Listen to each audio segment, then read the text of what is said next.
Hi hello welcome back to Amulya Ammu YouTube channel. ಈ ವಿಡಿಯೋದಲ್ಲಿ ನಾವು ಬ್ರಿಂಜಾಲ್ ಭರ್ತಾ ಅಂತ ಬರುತ್ತೆ ನೋಡಿ, ಈ ತರ ದಪ್ಪ ಬದನೆಯಿಂದ ಗೊಜ್ಜನ್ನ ಯಾವ ತರ ಮಾಡೋದು, ಯಾವ ತರ ಪ್ರಿಪೇರ್ ಮಾಡೋದು ಅಂತ ನೋಡೋಣ ಬನ್ನಿ. ಇದನ್ನು ಚಿಕ್ಕದಾಗಿ ಚಾಪ್ ಮಾಡಿಕೊಂಡು ಇದ್ರ ಜೊತೆ ಸ್ವಲ್ಪ ಟೊಮೊಟೊ ಹಾಕಿ ನೀಟಾಗಿ ಆಯಿಲ್ನಲ್ಲಿ ಫ್ರೈ ಮಾಡ್ಕೊಳ್ಳೋಣ. ಮೊದಲಿಗೆ ನನ್ನ ಚಾನಲ್ ನೋಡ್ತಿರೋರಲ್ಲಿ ಯಾರು ನನ್ನ ಚಾನಲ್ ಸಬ್ಸ್ಕ್ರೈಬ್ ಮಾಡಿಲ್ಲ ದಯವಿಟ್ಟು ಸಬ್ಸ್ಕ್ರೈಬ್ ಮಾಡಿ ಅಂತ ಹೇಳ್ತಾ ಈ ವಿಡಿಯೋನ ಕಂಟಿನ್ಯೂ ಮಾಡ್ತಿದ್ದೀನಿ. ಮೊದಲಿಗೆ ಇದಕ್ಕೆ 3 ಟೇಬಲ್ ಸ್ಪೂನ್ ಆಯಿಲ್ ಹಾಕೋಬಿಡೋಣ. ಬದನೆಕಾಯಿ ಮತ್ತು ಟೊಮೊಟೊ ಎಲ್ಲ ನೀಟಾಗಿ ಆಯಿಲ್ನಲ್ಲೇ ಫ್ರೈ ಆಗಬೇಕು, ಅದರಿಂದ ಸ್ವಲ್ಪ ಆಯಿಲ್ನ ಜಾಸ್ತಿ ಹಾಕೊಳ್ಳಿ ನೀವು. ನೋಡಿ ಈ ಥರ ನೀಟಾಗಿ ಫ್ರೈ ಮಾಡ್ಕೊಳ್ಳಿ. ಸ್ವಲ್ಪ ಸ್ಮಾಲ್ ಪೀಸಸ್ ಥರ ಮಾಡಿಕೊಂಡು ಉದ್ದಕ್ಕೆ ಆಯಿಲಲ್ಲೇ ನೀಟಾಗಿ ಫ್ರೈ ಆಗಬೇಕಿದಿಷ್ಟು. ನಾನು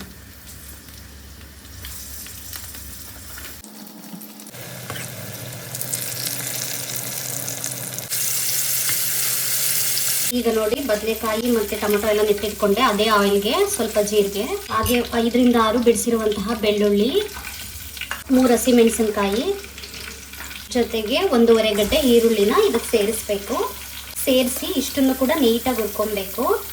ಹಾಗೆ ಈ ಬದನೆಕಾಯಿನ ಸುಟ್ಟುಬಿಟ್ಟು ಕೂಡ ಮಾಡ್ತಾರೆ, ಅದು ಕೂಡ ತುಂಬಾ ಚೆನ್ನಾಗಿರುತ್ತೆ. ನಾನಿಲ್ಲಿ ಆಯಿಲಲ್ಲಿ ಫುಲ್ಲು ಫ್ರೈ ಮಾಡಿಬಿಟ್ಟು ಆಮೇಲೆ ಸ್ಮ್ಯಾಶ್ ಮಾಡಿ ನೀಟಾಗಿ ಪಲ್ಯ ಮಾಡ್ಕೊತಾ ಇದ್ದೀನಿ, ಲೈಕ್ ಗೊಜ್ಜು ಟೈಪು. ನೋಡಿ ಈ ಥರ ನೀಟಾಗಿ ಫ್ರೈ ಮಾಡ್ಕೊಳ್ಳಿ. ಈರುಳ್ಳಿ, ಮೆಣಸಿನ್ಕಾಯಿ, ಬೆಳ್ಳುಳ್ಳಿ ಎಲ್ಲನೂ ಕೂಡ ಇದು ಫ್ರೈ ಆಗ್ತಾ ಇರಲಿ. ಇವಾಗ ನೋಡಿ ಟೊಮೊಟೊ ಎಲ್ಲ ನೀಟಾಗಿ ಫ್ರೈ ಆಗಿದೆ. ಆವಾಗ ಇದ್ರ ಮೇಲ್ಗಡೆ ಸಿಪ್ಪೆನ ನೀಟಾಗಿ ತೆಗೆದುಬಿಟ್ಟು ಆಮೇಲೆ ಸ್ಮ್ಯಾಶರಲ್ಲಿ ಸ್ಮ್ಯಾಶ್ ಮಾಡ್ಕೋಬೇಕಾಗುತ್ತೆ ನೀವು. ಈರುಳ್ಳಿ ಸ್ವಲ್ಪ ಲೈಟಾಗಿ ಫ್ರೈ ಆಯಿತು. ಇವಾಗ ಇದಕ್ಕೆ ರುಚಿಗೆ ಎಷ್ಟು ಬೇಕಷ್ಟು ಸಾಲ್ಟ್ನ ಸೇರಿಸ್ತಾ ಇದ್ದೀನಿ. ಹಾಗೆ ಇದ್ರ ಜೊತೆಗೆ 1/2 ಟೇಬಲ್ ಸ್ಪೂನ್ ಚಿಲ್ಲಿ ಪೌಡರ್ ಖಾರಕ್ಕೆ ಅಂತ ಹೇಳಿಬಿಟ್ಟು, ಹಾಗೆ ಇದ್ರ ಜೊತೆ 1/2 ಟೇಬಲ್ ಸ್ಪೂನ್ ಗರಂ ಮಸಾಲ, ಅದೆಲ್ಲದ್ರ ಜೊತೆಗೆ 1/2 ಟೇಬಲ್ ಸ್ಪೂನ್ ಅರಿಶಿನ ಪುಡಿ ಇಷ್ಟನ್ನು ಕೂಡ ಸೇರಿಸಿ ನೀಟಾಗಿ ಫ್ರೈ ಮಾಡ್ಕೊಳ್ಳಿ.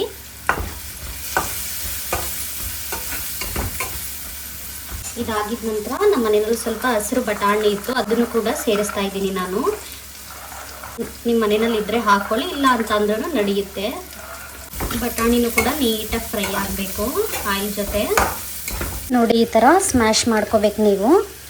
ಎಲ್ಲ ನೀಟಾಗಿ ಮಿಕ್ಸ್ ಆಗಬೇಕು, ಎರಡರ ಜೊತೆನೂ ಕೂಡ ನೀಟಾಗಿ ಬ್ಲೆಂಡ್ ಆಗಬೇಕು. ಬದನೆಕಾಯಿ ಜೊತೆ ಟೊಮೊಟೊ ಆ ಥರ ನೀಟಾಗಿ ಸ್ಮ್ಯಾಶ್ ಮಾಡ್ಕೊಳ್ಳಿ. ನೋಡಿ ಈ ಥರ ಸ್ಮ್ಯಾಶ್ ಮಾಡ್ಕೋಬೇಕು. ಇವಾಗ ಇದಕ್ಕೆ ಸೇರಿಸ್ಕೊಳ್ಳೋಣ.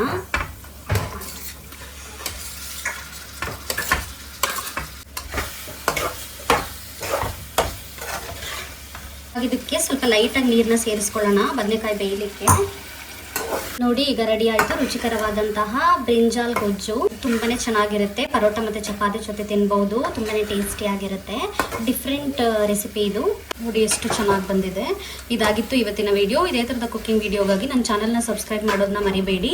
ಈ ವಿಡಿಯೋ ಇಷ್ಟ ಆಗಿದ್ದಲ್ಲಿ ಲೈಕ್ ಮಾಡಿ, ಶೇರ್ ಮಾಡಿ, ಕಮೆಂಟ್ ಮಾಡಿ ಅಂತ ಹೇಳ್ತಾ ಮುಂದಿನ ವಿಡಿಯೋದಲ್ಲಿ ಮತ್ತೊಂದು ರೆಸಿಪಿಯೊಂದಿಗೆ ಸಿಗ್ತೀನಿ. Thank you for watching. Bye.